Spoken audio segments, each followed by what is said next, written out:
Hello, this is the vocal doctor. So good to see you. As you know, one thing we are trying to learn lately is about breathing techniques. So, you all, let's take just a moment in order to know how to breathe properly. So, I'm going to stand up for you. And you see my beautiful shirt, people wake up. But right here, we have the diaphragm.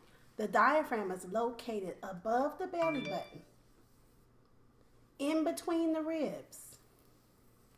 And you come back to the belly button and it's behind the stomach. And right here, the diaphragm is flat like a pancake. And when you take in air, it's like this. Then you blow it out. So on me, it will expand like this. Can you see that? Then deflate. That's air into the diaphragm.